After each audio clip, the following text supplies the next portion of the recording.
So for 2014, what have you learned? What is something that you picked up? Some lesson, something that has forever transformed who you are as a woman?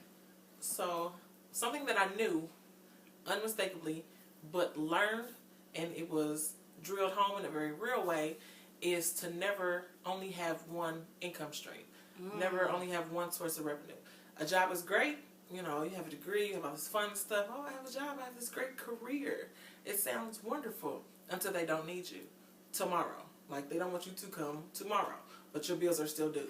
So tomorrow. For real. And they not playing no games. They give a damn about your career. So, especially if you have marketable skills, like being enterprising is key. Like, you can't get comfortable in, well, I make this amount, so I will be okay. Right. And that is the one thing that has become crystal clear for me. That's big. Multiple income streams. That's something that I actually picked up from a pastor so many years ago, and I think it was T.D. Jakes, as a matter of fact. I know it was. And what was crazy is that I can't even remember what the sermon was about holistically or what the verse was, but the fact that this man in a pulpit talked about having multiple income streams made all of my desires make sense, because I've always been the type that wanted to have a toe over here and a foot over there. So multiple income streams is major, and I get that completely. I get that. I learned that from you years ago, although I'm not taking advantage of that right now. Because I only have one stream of income. But you're working on something else, right? I'm always working on something else. Always be closing ABC. Never record while you're drinking. No. What did I learn this year? I think what I learned this year, how important it is for me to continually take care of myself. I think I had a little breakdown last year, and I stopped valuing myself, I think. Been there. And I felt like for some reason it's what I needed to do, like I was punishing myself for some reason, and it did nothing but bring negativity into my life. And then once I sort of snapped out of it and realized that I had to value me first and take care of me first, and things have started to sort of come back in line. That's good. That's been a huge lesson for me this year, I think. That's good. For me, it was, and I'm an extremist, so of course I went the extreme opposite way, but I let go of guilt. So I have spent the better part of my life as a mom, as a wife, as a big sister, you know, all these roles, right? Even as a daughter. And I had gotten into a position where people were able to affect me and my decision making through guilt. It was almost like I walked around with something on my chest that said, just guilt me and I'll go in your direction. And this year was the year I realized how many people know how to push that button for me, and that I have that button available to people. And this year I said no more. So what that did, though, was it put me in a position where I became a bit of a jackass before I could mellow out. So there's no more, oh, Doris, well, you didn't come over last time. Well, I didn't. And I'm not going to. Right. Or something like, well, Doris, the last time you fixed, you know, that meal was such and such long ago. I've been busy. Let's go. What's next? It's just that so much of my life was me feeling guilty and bad and sad about stuff. You know, it's hard to juggle being this person and this person to this person and this person to that person. You know what I'm saying? And there's the mommy guilt. Oh my God. That's huge. This woman is doing this with her children, and the last time I did it, well, I don't know when that was. Or even as a wife, you know, this woman is over here doing date night every week or what have you. But anyway, all of that is gone. I think that there needs to be a healthy balance. You can choose to do things, and you have to value those experiences too. There is no benchmark, so to speak. The way I mother, the way I parent, the way I wife, you know, my husband, the way, all of those things are my way. But there is value in accountability. True, You know what I mean? absolutely. And striving for, like, okay, this is the level that I achieved last time, or this is where I am now. This is what I'm comfortable with. This is what I'm good at. Striving to exceed that, and striving to, you know what I mean. So I think there's balance there between being weighed down by guilt based on other people's expectations of the way that you fulfill your roles, and then just your own desire to be exceptional in all of your roles. And that is the piece right there. And the piece is that it's within the makings that I create. It is within the standards that I create for myself. Based on who you are. Based on who I am. I absolutely cannot please everybody. It is impossible. Yeah, it's about self-value, self-worth, and self-awareness. Like, this is what I have to offer. Yes. I am giving you the absolute best of me. And there is a limit. And that's okay. Yeah, that is okay. Yeah, but it's also it's about for me, this year has been staying at that limit. I think for whatever reasons, I know what those reasons are, I just sort of fell off with myself, and I have a high bar. And I was just living so beneath my bar and having to get back up to what I know I'm capable of in so many ways. And I'm still not there, but I'm on my way. Yeah. I think I also learned this year how resilient I am, how strong I am. I've heard it said that you truly learn who you are in times of strife. Yeah. And I think it's cool that I know how to bounce back. I know how to get it back together and to get there and to rebuild. Yeah. That's something I've learned that I'm quite proud of. What about you? You meet yourself in adversity. Mm-hmm. Definitely. You meet yourself in adversity. I love it. Hi. Was that yours? Quote me. Hashtag Jazzy words. What's something else you learned, Christina? Let's see. That being ready for love and being open to love are two completely different things. Like, you can be ready for the experience as far as, when we say that, it's really about the positive attributes. It's really about, craving that partnership or that companionship and the romance and all the fun stuff. But being really open to it, in my opinion, is being prepared for the work. Like, there's all these different love languages. Mine is acts of service. And what that means is, to me, love is an action word. You can tell me all day, but I'm not going to believe you. It is what you do. Like, I'm not about that silver tongue, sugary lip crap. Like, you have to show me sugary lips. I'm not about that life now. I don't want to hear it. So just come with sugar lips. So that means if you're saying you're open to it, that means you are open to the work that it takes to forge, that successful kind of a long-term relationship. And while I am, I guess, enamored with the idea of the fluffy feelings of love, do I really have time to put forth?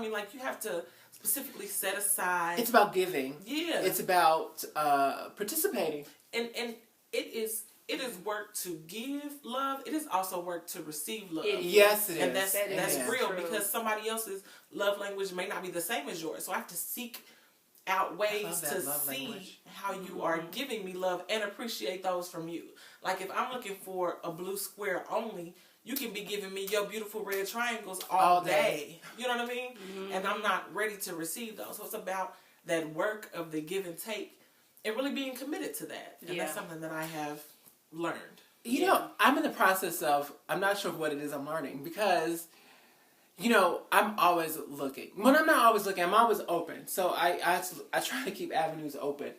But I am still in a place of a lot of selfishness that I think is necessary because of things that I've just been going through, that makes it difficult to fully be open to love and sort of trying to find an okay balance with that, where I don't want to feel guilty because I've always been somebody who's had somebody around, and I feel a little guilty that I'm so focused on me that I almost don't have time to sort of like look for it. Like if it happens, if I meet someone and for whatever reason the stars align and we work out and we have a good little partnership, that's fine. But I really don't have time to sort of like devote to the looking and sort of the creating. I mean, it has to be something organic that just sort of have happened. So I've been in the space of really sort of trying to be okay with just being focused on me. And you know what? It's better that you're there in that space as a single person. Because I was just telling Chrissy, and we just had a conversation about the fact that That's your name. I want to answer to it. 7 people who have that right. Okay. We should have covered that. But you're in that space, and that is, I don't want to say legitimate, but it's absolutely a good place, because I'm in a place where I'm married. So I'm the only married person in this group, and I'm about my grind right now. I am in overdrive as far as building my brand, and I'm married. So that back and forth of being able to, I eat, sleep, and breathe my business. And I just had a conversation about the fact that I am not maybe fulfilling all of the duties that I should be doing on the wifey side. And so my husband brought that to my attention. And I am at a place, because of the commitment to my marriage, where I have to pull back so that I can honor my marriage and honor my husband in the way that he deserves, and not go hard as much as I would want to go hard. See, so, and when you guys were talking about this, see, I'm on the sidelines thinking that now I'm a person who has always had a career going, always. Mm-hmm. And I'm of the mind that, you know, I believe in blowing up and being big, and I still expect it for myself. Now, I feel like a relationship has to fit into that, because my dreams and my goals for me are the most important in my life. And everything else is secondary. Now, it's a different way of thinking. Yeah. It's not a married way of thinking. Well, and I've been in relationships, and I have let relationships go because they don't fit into that. And I'm okay with that, and I don't regret it. I had a relationship with a dude who really built me up in a place where I needed it. And I was just like, okay, boo, it's your turn. Let's build you up. And he wasn't catching on. And I'm like, well, I'm taking off. You either need to get on the train or stay on the train. You need to get off, because I'm not going to slow down for you. And that's just what I believe, because I have dreams. Yeah. And I'm not going to set my dreams aside for anyone. I'm just not going to do it. Does the person you're in a relationship, does their career ascension play a part in your dream? Because you said that it was about building him up, and because he wasn't ready to grow his own personal profession as quickly as you were yours, that you guys weren't aligned. It wasn't about Does it what? Well, does someone have to grow at the same speed that you do? But they do need to grow. No, they do not. You know, the speed is very individual. You know, all of our journeys are different, and they look different, they feel different, and I respect that in any person that I'm with. But you have to be moving forward. You have to want to move forward. And for me, the disconnect was the fervor in which he had for me getting on track, because he saw my future too. He could recognize it and know that, okay, we need to, let's do this together. Let's get you where you need to be. And then once I was stable and in a place where I'm moving forward, my career is happening, I wanted to do it for him because he's somebody that I care for. And he was just dragging ass. And I'm just was he comfortable in his position? I think that it wasn't a matter of comfortability. Honestly, he's still in the same place because we're still friends. He just didn't have the personal motivation. You can only lead a horse to water. You can't make him drink. He just does not want to drink for whatever reason. Now, actually, he's moved a little bit more forward, but at the time, it just wasn't happening. And we've talked about it because he felt abandoned at the time. Because we had together, he had helped me, and I was like, well, now I can't slow down for you. Let's do this together. And now, I mean, we all have our own ways, our own values and morals and the ways we see things, and that's just how I see things. And he has since said to me, I kind of understand now because you had your momentum then at that point. It would make sense for you to slow down. For whatever reason, his journey was different. He could not pick up the momentum at that time. In what ways would you have to slow down based on his career decisions? I guess is what my question. I'm not going to slow down for anyone. Now that may not. Why would you have to? Like, why can't you ascend in your career, and you guys have a relationship without him moving in his career? I'm not talking about as far as your. Well, he had no job. Let's just get this. Okay, this is a that's situation. Now, information that we need to know. Okay, so he's happy in his career. Let's Yeah. That's you know what? Let's talk about leaving out key pieces of information. So let me paint the story really quickly because I don't want to usurp all the time. So we met. We both did not have jobs. Okay, I was on unemployment, and I don't really know what he was doing, but he was living with family. I'm sorry, I wasn't trying to pull out about it is all good. And so having been on unemployment, I got a little bit depressed. I'm like, oh, what was me? I don't have a job. I'm on unemployment. I don't know what I'm going to do. And it's like, well. And he was like, hello? He was like, you are a star. You are talented. You're going to get out there and you're going to make your life happen. Like, he would come over. He would get up, put on some clothes, get cute. We're going out. We're about to go do this. He helped build my confidence back up. All right. And I was like, oh, yes, amen. And so, I once I got that, I got a job in a few weeks after meeting him because he was giving me that. You know what I mean? I was back on top. Like, and I'm the kind of chick who, it's like, boo, I know you don't have a job right now. Let's go out. I'm going to treat because you're my man, and I don't have those same kind of traditional standards that you always have to do for me. Like, I was not just putting him to the side, and then I was like, okay, now I'm good, I'm stable, let's do you, what do you have to do? I'm really good with resumes, I'm really good with interviewing, let me help you, send me your resume, let's get this popping, and without stepping on your toes as a man and disrespecting you, I'm here for you, let me honor you, let me offer my services to you, and you maintain your manhood. He just couldn't do it for some reason, and I backed off, and I'm like, well, maybe I'm doing too much, maybe I'm being the man, and he needs to do that, and then he just never caught up. He never got on board. It just wasn't working, and I didn't have time to figure it out because I got the job, and then it's like, okay, here's a promotion, here's this, we want you to do this, and it's like, okay, well, this was the plan. Now my life is happening. I'm not going to make my life not happen for you. And sometimes people are only in your life for a specific season and a reason. So the reason had transpired. It did. Not just spark. Yeah. Absolutely. Yeah. And that's okay too. That makes sense. I'm thinking like, okay, so he's happy in his level of career. Why is that not enough? That's no. We were when we met, like attracts, we both were not happy in our lack of career. Gotcha. You know what I mean? Now he's writing again. He's also a former model, so he's doing things in fashion, and he's makes perfect sense. Happier now. But at the time, I guess it was more about me getting back on track. Right, which is okay.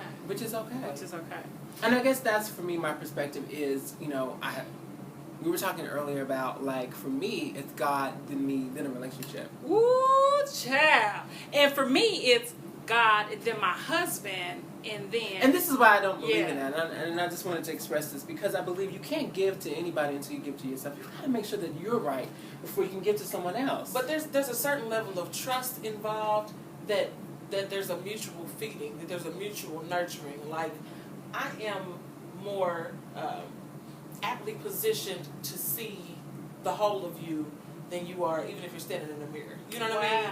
Like, I can see the cracks, and I know where to fill them in. I know how to build you up. I feel very yes and no about that because I feel like to feel as though you're in that position takes a lot of what's the word I'm looking for? Sacrifice? No, Yes. Neither of those. I think it takes a lot of sort of I can't think of the word, but it's like audacity in a sense that you feel as though you can see more than they can see in themselves. You know what? You have to sort of own yourself first. I'm just a firm believer in that. You have to own yourself. Well, sometimes you have to be shown yourself in order to have a firm reality of what that is.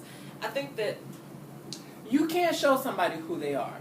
I don't think that you can do that. Oh, I absolutely do. Somebody can be somebody can recognize who they are through their own circumstances, but you can't necessarily show somebody who they are. Sure, I think it takes a lot of self-righteousness to say that you can show somebody who they are. No, it's called Observance. it's not only just observation, but it is understanding and knowing someone intimately. I feel like in my mind, I know my husband, Lord. You know what your I husband know has my seen you. husband. You don't know him better than he knows himself. I know my husband extremely Don't well. always see yourself. Like, if we're dealing with each other, I'm searching. Well, I'm an observant person anyway. But even But see, on top I'm of a that, highly you're self-recognized searching person for things in a person. You know what I mean?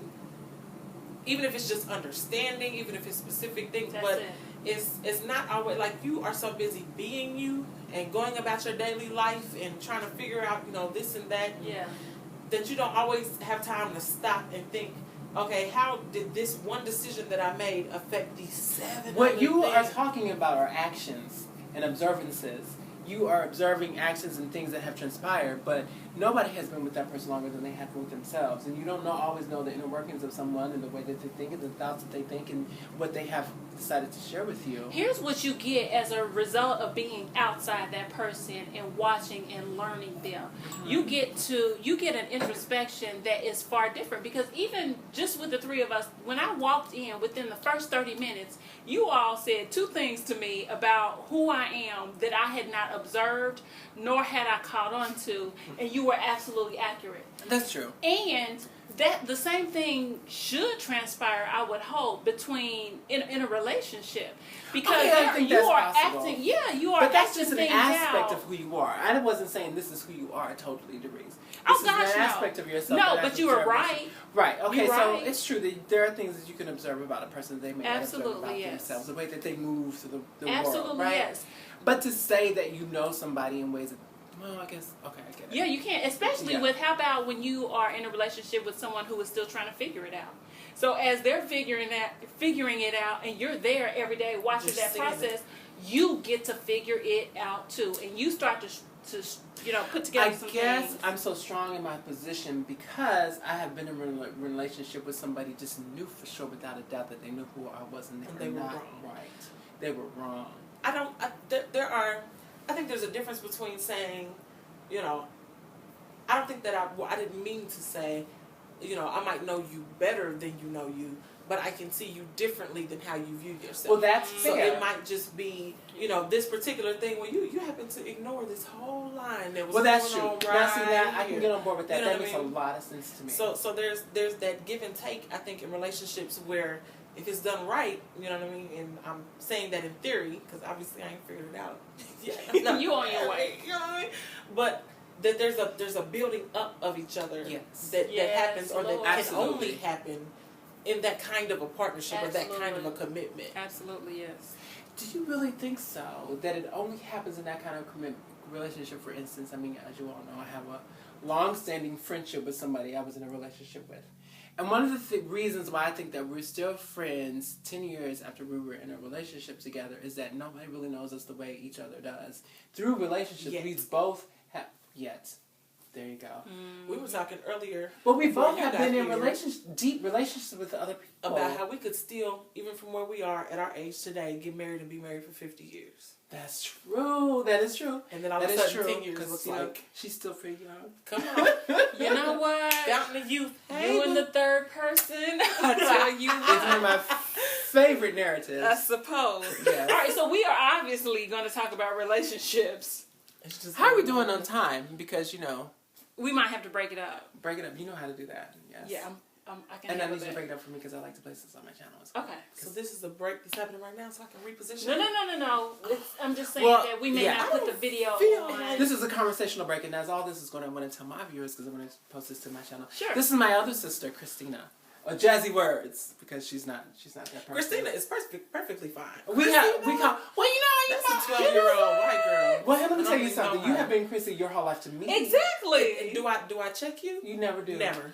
Never. It's No. never a problem. I expect it of you. So you're Them just people, saying. I don't know them like that.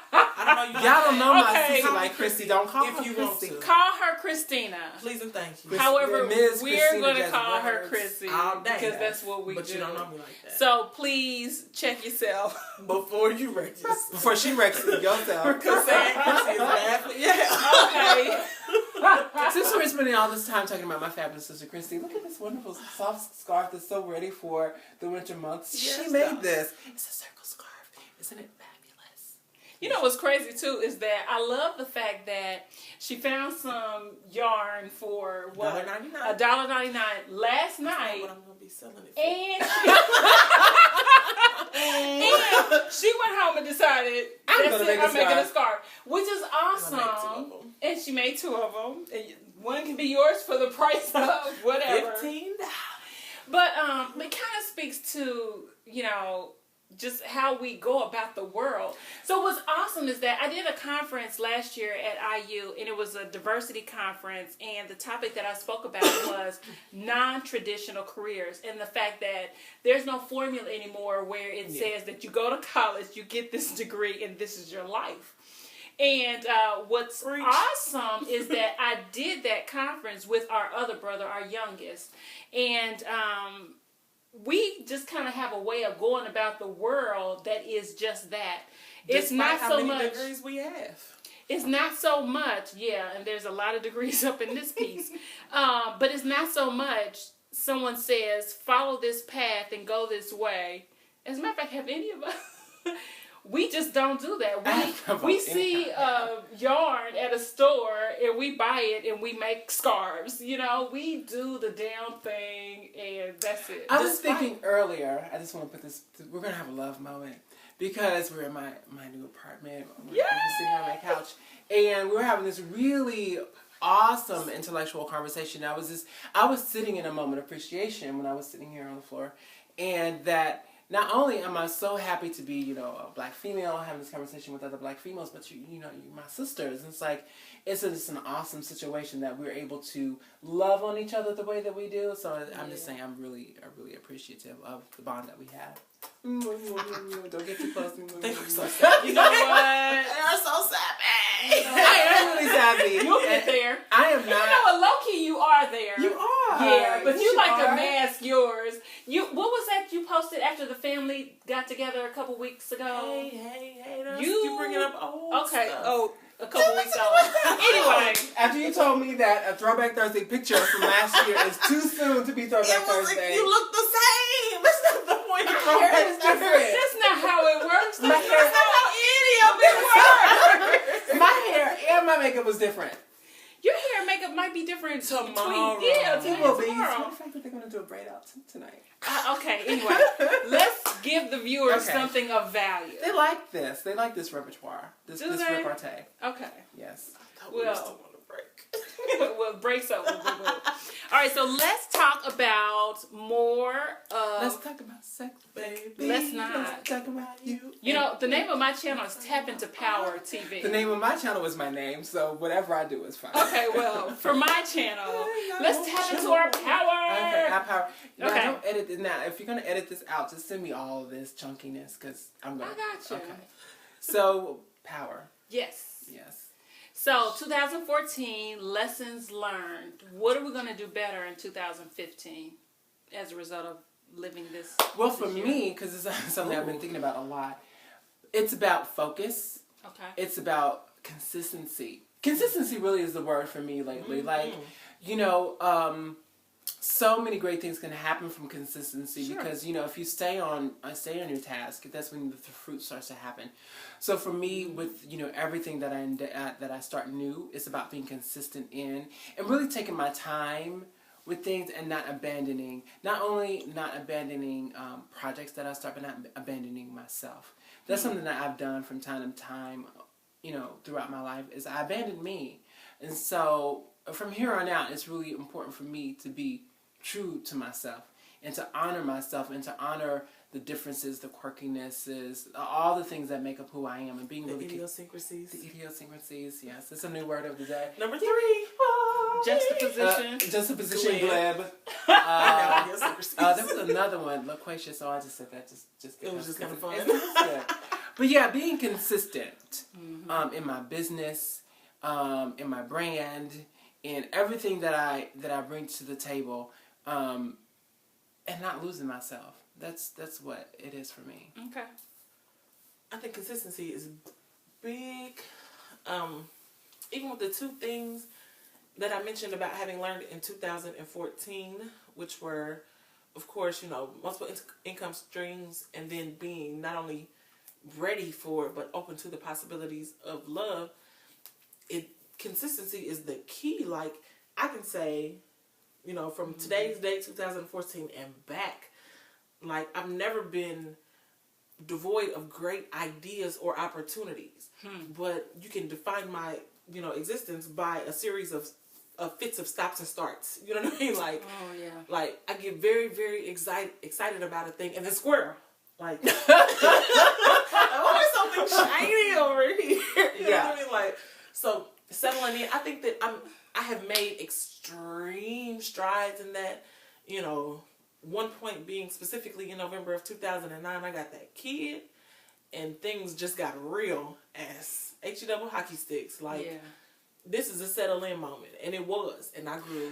I just want to interject this really quickly, because this is what I have learned from me. There are things about my idiosyncrasies and my personality that just aren't going to go away. At 40, I have realized there's some things about me that just aren't going to change, and making allowances and making space for it. Make space to recognize the squirrel. Me. Yeah. But come back really quickly. Make space to recognize the squirrel. I think you're right. It's exciting because it's who you are, and it's what makes you Christina Lorraine Snorri. Because I've done that. I've put that aside for a person, specifically for a relationship. Like, because you see yourself, or the other person sees you when you get involved. One danger of that is, like, I didn't have that. Okay, you're not growing as fast as me, so I will let you go thing. Like, being with someone who saw your sparkle, but then is kind of afraid of it. You know what I mean? Or you're not able to be you with them. So then I was like, okay, well, so then who do you need? So I'll be that person. So that's not okay. You know what I mean? And I've gone beyond that. Like, I have to embrace the things that make me, but there's a way to channel them into success that I've only done in stages, or only in sporadically, or in fact. So, like, channeling into that and really nailing down. Like, I'm okay. I want to be a millionaire. I want to be comfortable, and I want to wake up and buy fabulous things I want to wear, and have ball gowns on and say fabulous all day. That would be fantastic. Fantastic, Chris, and fabulous. All of the time. Like, martini glasses and this hand gesture all the time. But also, like, I'm mad comfortable in my space and in my skin and in my level, But there's a way to channel success from that, from my raw materials, that I only tap into fleetingly. So trying to key into that, and just not allowing myself to be deterred by people who are not ready for me to be as absolutely effing great as I'm supposed to be. And also not allowing yourself to get too comfortable. Comfortable is a bad word. Yeah, it is. It is. Because when you're comfortable for too long, you just get push. You get stagnant, and you're not creating. You're not doing anything new. You're not moving forward. Stagnicity is death.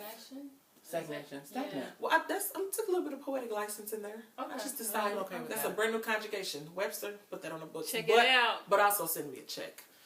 So I think that check it out. Storage almost full. Yep. So this is perfect that you get to. Can we take a picture? Okay. Let's pull it together. Well, you go ahead and end it. Final thoughts, Jerry Springer. Why would you associate me with Jerry Springer? Never. Final thoughts. That's just, never. How about Remember the Spirit Oprah or something like that? Or like, there's so many ways to say your more shots goes your way. Mine goes my way. Well, my brand is a little bit more highbrow. Thank you. High All right, so here's the thing. We have shared just really a portion today in terms of what we learned in 2014 and how we've grown, and we have shared some observations from what we see in terms of being successful in relationships, things we've learned, things like that, which is all great. You know, we all have unique experiences. We are actually in different spaces in terms of our age groups. And so we've given a lot today. I think that I am grateful for, in 2014, having people around me that really, truly understand who I am, really and truly support who I am. And that really gives me an opportunity to go and be great in the world. You know, when I look back on a lot of my experiences in 2014, I had family there. I had you all there. And there is something to be said in terms of confidence and the ability to shine when you have people in your corner. You okay? I'm done. Are you crying? Okay, no, she's yawning.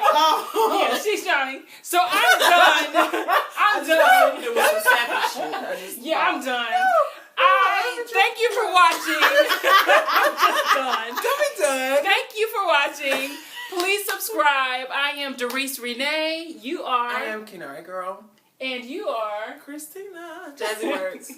And we thank you for spending some time with us today. Please tell your friends all about Tap Into Power TV. Come back. I've also got a Facebook page that I've started so that we can continue this conversation. And we will see you next time. Thank you so much for watching. Bye-bye. Peace. Thank you for listening. Thank you for watching. Bye. Mm-hmm.